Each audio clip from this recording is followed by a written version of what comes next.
다시 한번 찬양대에 감사를 드립니다. 오늘 본문을 열면서 시작하는 단어는 하나님의 진노입니다. 솔직히 우리가 사랑의 하나님, 긍휼의 하나님, 자비의 하나님,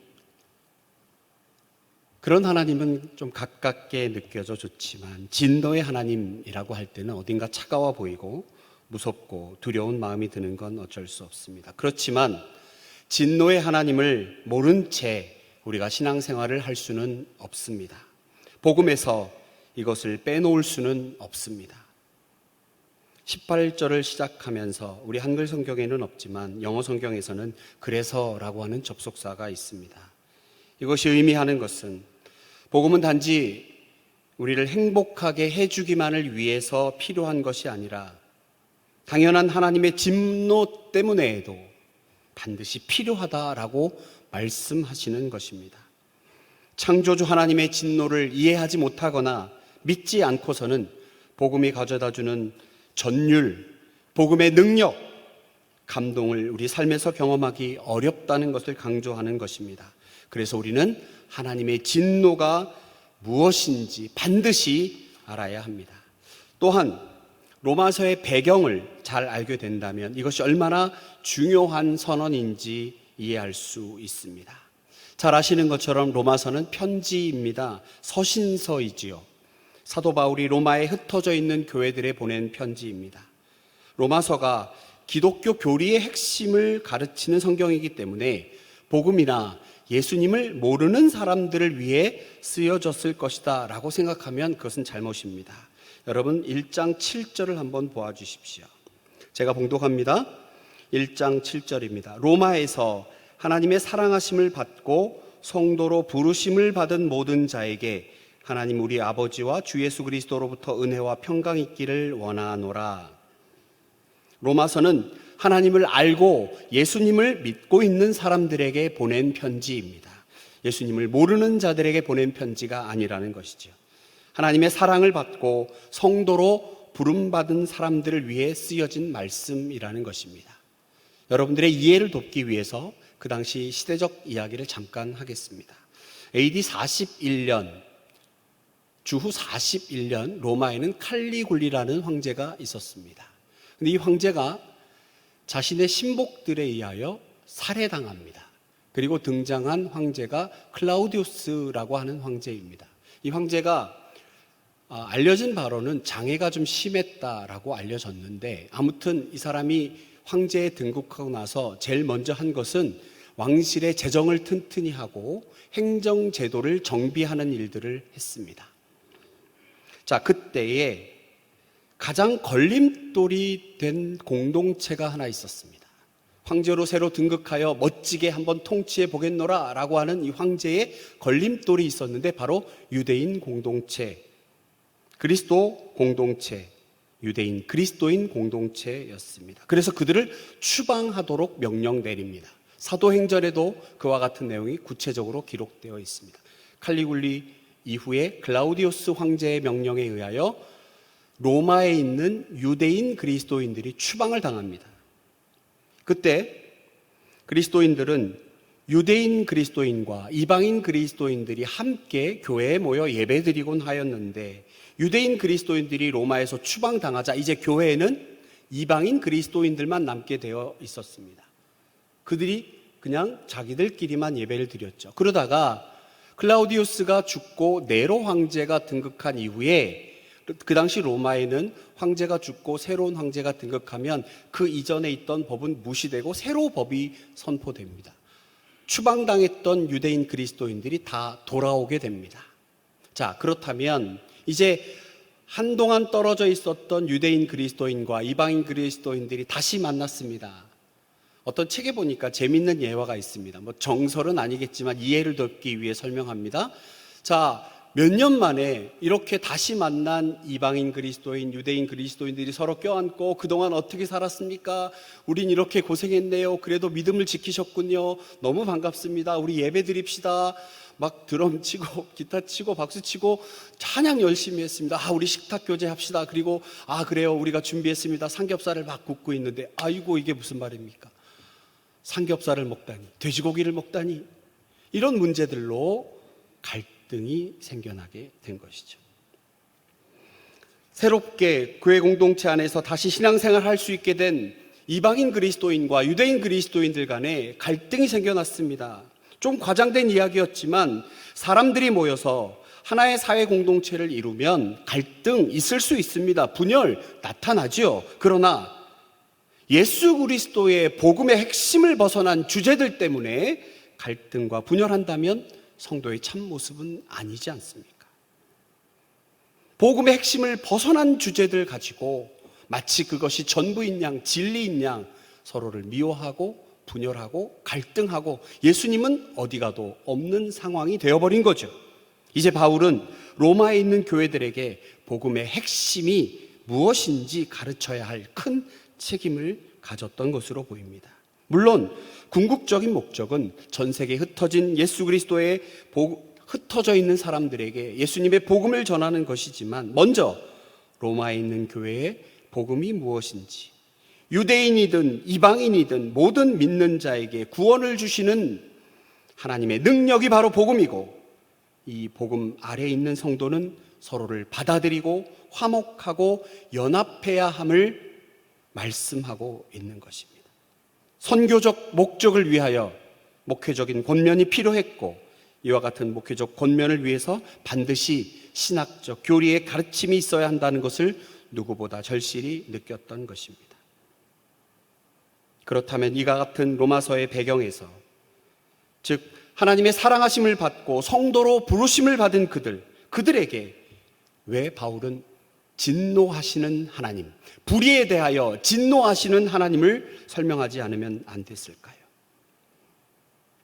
행복하고 평강이 넘치는 살기 좋은 이 땅에서의 삶도 중요하지만 이 복음이라고 하는 것이 하나님의 진노 때문에 진노로 말미암아 하나님의 진노를 바르게 알아야 하기 때문에 이것이 얼마나 중요하고 필요한 것인지 설명하고 있는 것입니다. 오늘 본문 하나님의 진노는 인간들의 불의 때문에 일어납니다. 불의, 반대말은 의로움입니다.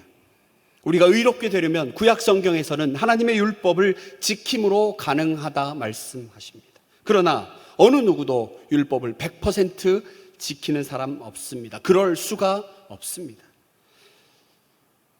아무리 노력해서 100번 양보해서 90% 율법을 지켰다 하더라도 0.1%만 지키지 못해도 그것은 율법을 지키지 못한 것입니다. 불의한 사람이 되는 것이죠. 그렇다면 이 불의의 상태, 의롭지 못한 상태에 모든 인류가 놓여 있게 됩니다. 오늘 본문 18절 말씀에 하나님의 진노는 첫 번째로 불의로 진리를 막는 사람들에게 나타납니다. 진노의 대상, 경건하지 않음과 불의입니다. 그리고 그 진노는 하늘로부터 내려옵니다. 여러분, 이 말은 하늘로부터 임한다는 것은 어느 누구도 예외가 없다는 뜻입니다. 부분적으로 골라서 나타나는 것이 아니라 불의한 자는 하나도 예외 없이 진노 아래 있지 않은 자 없다라고 하는 것입니다. 이 세상에 하나님의 진노를 원하는 사람은 없습니다. 철부지 어린아이나 전혀 알지 못하는 어떤 사람에게라도 진노를 원하는 사람은 없습니다. 하물며 하나님을 안다고 하는 로마 교회 성도들에게 하나님의 진노에 대한 설명은 그들의 가슴을 뜨끔하게 하였을 것입니다. 하나님의 진노가 임하는데 그 대상이 진리, 즉 하나님의 말씀을 가로막고 서 있는 것, 즉 도덕적이고 윤리적인 선함의 문제가 아니라 진리를 가로막고 있는 불의라고 하는 것입니다. 여러분, 불의가 무엇입니까? 말씀드린 것처럼 하나님의 율법을 어기는 것이지요, 하나님에 대하여 거스르는 행위입니다. 악한 행동을 조금 하는 것 정도가 아니라 하나님에 대하여 반항적이고 의도적이고 고집스럽게 거스르는 것, 그것을 의미합니다. 저와 여러분들 모두가 아마 로마 교회 교인들도 그런 것 같습니다. 하나님께서 무엇을 원하고 있는지, 무엇을 하나님이 싫어하시는지 알면서도 의도적으로 거스른다는 내용이 감추어져 있는 것입니다. 여러분, 죄가 그런 거 아닙니까? 우리가 죄를 몰라서 짓는 것이 아니라 이것이 죄인 줄 압니다. 하나님이 그것 싫어하는 것 알면서도 우리는 때로는 의도적으로 못 이기는 척 죄를 지을 수밖에 없는 연약한 인간들. 그런 우리들에게 19절의 말씀, 하나님을 알만한 것이 저희 속에 보임이라. 하나님께서 이를 저희에게 보이셨느니라. 하나님을 알만한 것이 있는데도 불구하고 어떻게 해야 하는지 알면서도 일부러 거스르고 있다는 말입니다. 어떻게 하나님이 우리 안에 하나님을 알만한 것, 하나님이 기뻐하시고 하나님이 즐거워하시는 것 알게 하셨는지에 대한 설명이 20절에 나옵니다.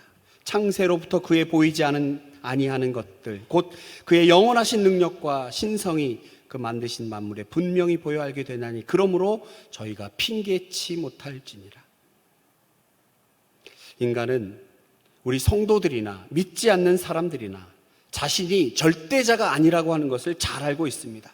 인류학자들이 증언합니다. 어느 시대, 어느 부족, 어느 사회나 어느 집단에 가도 종교가 없는 집단은 없다. 아무리 원시적이고 아무리 단절되어 있는 문명과 단절되어 있는 곳을 가보아도 종교는 있습니다. 저와 같이 신대원에서 같이 공부했던 목사님이 아프리카 선교사로 나가셨습니다. 정말 가릴 곳만 가리는 원시 부족들입니다. 얼마나 믿음이 신실한지 모릅니다. 예수님 믿는 믿음 말고 자신들이 믿는 신에 대하여 정말 그 찬양도 되게 잘하던데요, 그 사람들은. 이것은 사람의 본성으로 나오는 것이 아니라 하나님이 모든 인류에게 허락하신 참으로 은혜로우신 일반 은총 중에 하나라고 볼 수 있습니다. 하나님께서는 우리들에게 나는 결코 절대자가 아니다 알게 하시고 우리 모두가 그렇다라고 하는 것 알게 하셨지 않습니까? 여러분, 우리 놀라운 일을 당하거나 뜻하지 않은 일을 당하거나 길 가다가 혹시 뱀이라도 보면 아이고 엄마야 하지 않습니까? 근데 서양 사람들은 여러분 어떻게 하는지 아시죠? 발음이 제가 안 좋은데 오 마이 갓 이러잖아요. 절대자가 없습니다. 자신이 절대자가 될 수도 없고 연약한 인간들입니다. 게다가 하나 더 양심이라고 하는 것을 주셨습니다. 무엇이 옳고 무엇이 그른가를 양심적으로 압니다. 문화적으로 사회적으로 조금 다른 기준은 있겠지만 근본적인 어떤 것들에 대해서는 양심이라는 것이 있습니다. 다른 사람의 물건을 빼앗으면 안 되고 다른 사람의 신체를 상해하거나 살인하는 것 있을 수 없다. 보편적인 양심입니다. 그리고 하나님께서 우리에게 하나님 당신의 자신을 알게 하신 것이 있는데 그걸 우리가 자연계시라고 합니다. 자연 현상을 통해 하나님 자신을 나타내신 것이 있습니다. 좋은 경치를 본다거나 좋은 계절을 만났을 때 과연 하나님 계시는구나. 여러분 놀랍지 않으세요? 그렇게 춥고 눈이 펑펑 내리던 날씨가 따뜻해져서 막 꽃망울이 피어나오고 있습니다. 꽃 이야기를 하는데도 여러분이 이렇게 무서운 얼굴을 하고 있으면 여러분 개나리가 어떻게 그런 색이 나오죠? 진달래에게 어떻게 그런 색깔이 나옵니까? 놀랍지 않습니까? 처음으로 우주선 타고 대기권 벗어났던 미국의 우주 비행사가 대기권 벗어나서 지구를 보고 돌아와서 한 이야기가 유명하지 않습니까? 과연 하나님은 계시더라. 하나님이 하십니다. 인간의 능력 한계를 벗어난 것. 오직 하나님만 계시다. 우리는 그것을 압니다. 우리는 절대자가 아니고 우리는 부족한 인간뿐이고 하나님은 수시로 때때로 우리에게 알려주십니다. 하나님이 어떤 분이신지 알려주십니다. 그럼에도 우리가 하나님의 뜻을 요구할 때가 언제냐면 자기에게 도움이 될 때만 신을 찾고 자기 욕심이 있고 그 욕심에 혹 하나님이 개입해서 반대할 것 같으면 하나님을 절대 찾지 않습니다. 우리의 기도 가운데 하나님 제가 좁은 길을 가게 하시옵소서, 하나님 저 끝에 낭떠러지를 허락하여 주시옵소서라고 기도하는 사람이 얼마나 있습니까? 이것이 인간이 찾는 하나님의 진노가 우리 가운데 임해서 그럼에도 마땅히 핑계할 수 없는 하나님이 우리에게 알려주신 바, 그에 반한 우리들의 죄의 모습입니다. 오늘 본문에서 하나님의 진노가 모든 경건하지 않음과 불의에 대하여 나타난다고 말씀합니다. 하나님이 하나님 되심을 그토록 알려주었건만 우리는 불의하고 경건하지 않음으로 인하여 우리 하나님 진노하실 수밖에 없다. 몰랐습니다. 하나님 정말 몰랐어요. 핑계조차 대지 못할 정도로 분명하게 이미 알게 하셨는데도 범하여 넘어진 우리들의 경건하지 않음, 불의, 여러분 그것은 과연 구체적으로 무엇입니까? 21절에서 23절의 말씀입니다. 하나님을 알되 하나님을 영화롭게도 아니하고 감사하지도 아니하고 오히려 그 생각이 허망하여졌고 미련한 마음이 어두워졌나니 스스로 지혜 있다 하나 어리석게 되어 썩어지지 아니하는 하나님의 영광을 썩어질 사람과 새와 짐승과 기어다니는 동물 모양의 우상으로 바꾸었느니라. 여러분, 로마서를 처음 읽는 사람들, 그들은 분명히 하나님을 안다고 자부하는 사람들입니다. 구약 성경 율법을 잘 아는 사람들이라고 할 수 있습니다. 스스로가 율법을 알고 있다고, 그 율법 주신 분이 하나님이시고 그 하나님은 어떤 분이신지를 알고 있는 것처럼 보이는 그들에게 지금 결정적인 문제가 있다. 사도 바울은 콕 집어 말씀합니다. 사람들은 하나님을 안다고 하면서 하나님께서 본래 자신을 드러내 나타내신 것으로 아는 것이 아니라 자기가 원하는 하나님으로, 자기가 원하는 모습의 하나님으로만 생각한다는 것에 결정적인 문제가 있다는 것입니다. 죄악으로 덮여진 사악한 마음으로 어두워져 있는 상태가 되다 보니 감사할 줄 모릅니다. 하나님을 알면서도 하나님께 영광 돌리지 못하고 감사하지도 못하고 오히려 그 생각이 허망해지고 허탄한 생각들로 가득 차고 우상을 찾아 이리저리 헤매이는 인간의 모습이 된 것입니다. 로마서 3장 1절, 그런즉 유대인의 나음이 무엇이며 할례의 유익이 무엇이냐? 범사에 많으니 우선은 그들이 하나님의 말씀을 맡았습니다. 하나님의 말씀을 우선 맡았다고 해서 먼저 구원 얻은 것이 아니지요. 유대인 그리스도인들이 먼저 율법을 알았다고 해서 이방인 그리스도인들을 무시하거나 낮춰 볼 까닭이 없습니다.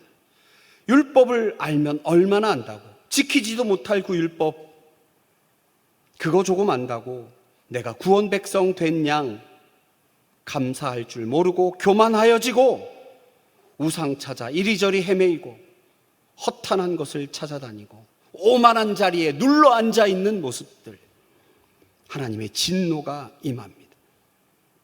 로마서 3장 23절에서 25절, 모든 사람이 죄를 범하였음에 하나님의 영광에 이르지 못하더니 그리스도 예수 안에 있는 속량으로 말미암아 하나님의 은혜로 값없이 의롭다 하심을 얻은 자 되었느니라. 이 예수를 하나님이 그의 피로써 믿음으로 말미암는 화목제물로 세우셨나니 이는 하나님께서 길이 참으시는 중에 전에 지은 죄를 간과하심으로 자기의 의로우심을 나타내심이라. 바로 이것입니다. 경건하지 않음과 불의에 대한 하나님의 진노는 율법을 안다고 하나님을 알게 되었다고 해서 피할 수 있는 것이 아닙니다. 오직 예수 그리스도 십자가 보혈의 피로 말미암아 하나님의 은혜로 고백하는 믿음으로 우리는 의롭게 되는 것입니다. 하나님의 진노의 자녀에서 은혜와 축복의 자녀가 된 것입니다. 사랑하는 성도 여러분, 오늘은 종려주일입니다. 사람들은 예수님을 안다고 자부하였습니다. 누구보다 하나님을 알고 예수님을 안다고 로마를 무찌르고 세계 만국의 최강대국으로 우뚝 세워 잘 먹고 잘 살게 해주실 메시아라고 철석같이 믿고 있었습니다. 과연 그들이 알고 있는 것이 제대로 알고 있는 것입니까? 예수님을 안다고 했던 그들, 종려나무 가지를 들고 호산나 호산나 부르며 환호했던 그들, 그러나 그들 마음속에 시커먼 욕심과 욕망만 가득한 그들, 예수 그리스도를 높여 호산나 호산나 외치며 그 안에 시꺼먼 생각으로 자신의 욕심을 채우려 했던 사람들의 모습이 바로 저의 모습입니다. 그들 마음의 허탄한 욕심과 어두워진 욕망의 불의함은 결국 일주일도 안 돼서 예수님을 십자가에 못 박아라 라고 소리치고 있습니다. 사랑하는 성도 여러분, 경건하지 않음과 불의에 대한 하나님의 진노, 그것은 우리 예수님의 십자가 보혈이 아니고선 어느 누구도 피할 수 없습니다. 마지막 주 고난주간을 보내면서 교회는 한 주일 동안 고난주간 특별 새벽 기도회를 준비하고 기도로 준비하고 있습니다. 교회에서 치르는 그저 한 주간의 행사가 아닙니다. 주인공으로 고난주간 새벽 기도를 통하여 십자가 보혈의 은혜와 사랑을 생각하며 하나님의 은혜에 감격하며 보내실 것인지, 아니면 다른 사람들 은혜 받고 있는데 진노의 하나님만 구경하고 바라보고 있을 것인지 결단하시기를 축원합니다. 적어도 한 주간만이라도 예수님의 십자가와 사랑을 생각하며 거룩한 성도의 모습으로 결단하고 모든 것 다 뒤로 미루고라도 새벽 제단을 쌓으며 거룩한 나의 모습, 이 죄악된 나의 모습조차 사랑하셔서 날 위해 십자가 지신 그 예수님, 나는 여전히 욕망과 욕심으로 호산나 호산나 외치지만, 그러나 진정으로 왕으로, 평화의 왕으로, 겸손의 왕으로 오시는 그분을 진정으로 맞이할 나의 마음의 준비가 되어 있는지 점검하고 부족하다면 성령 하나님의 도우심을 구하는 우리 모두가 되기를 축원합니다. 성도 여러분, 여러분이 주인공이 되셔야 합니다. 불의에 대한 하나님의 진노, 그것에 멈추어 계신 것이 아니라 우리에게 주시는 하나님의 놀라운 은혜의 주인공 되시기를 축원합니다. 기도하겠습니다. 하나님 감사합니다. 오늘 주신 말씀 듣고 마음에 결단합니다. 예수 그리스도의 십자가와 그 사랑을 묵상하며 예수님의 고난에 동참하는 마음으로 시시로 때때로 우리에게 알려주신 하나님이 하나님 되심을 경험하고 인정하고 선포하며 하나님을 높여 찬양하고 예수 그리스도의 고난을 묵상하는 귀한 시간들이 우리 가운데 넘쳐나기를 소망합니다. 함께하여 주시옵소서. 예수님 거룩하신 이름으로 기도하옵나이다. 아멘.